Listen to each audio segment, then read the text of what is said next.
কি তুই চালু করেছি, ঠিক আছে। হ্যালো এসএসসি জিডি অ্যাসপিরেন্ট, সবাই কেমন আছো?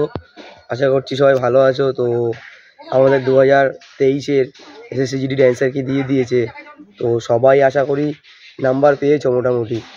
অ্যাপ্রক্স যারা 60-র উপর নাম্বার পেয়েছো, আমার মতো সবাই মাঠ প্র্যাকটিস করা শুরু করে দাও। মাঠ প্র্যাকটিস সবাই করা শুরু করে দাও, কারণ মাঠ প্র্যাকটিস না করলে এই যা গরম পড়েছে তোমরা কেউ মাঠে পাস করতে পারবে না। যত তাড়াতাড়ি সম্ভব তোমরা মাঠ প্র্যাকটিস করা শুরু করে দাও।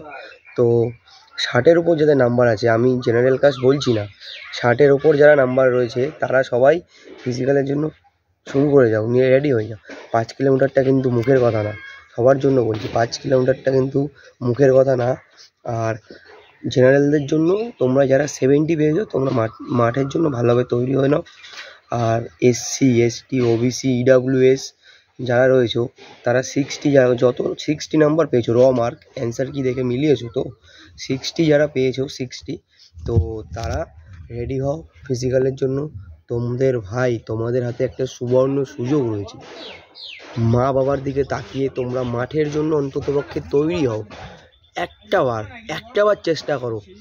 আগের বার বর্ষাকালে যে মেয়ে তোমাকে ধোকা দিয়ে চলে গেছে, এইবার তুমি আসবে এসএসসি জিডির ড্রেসে, তুমি তাকে দেখাবে যে তুমিও একজন আর্মি, তুমি একজন এসএসসি জিডি চাকরিজীবী লোক, তুমিই পারবে।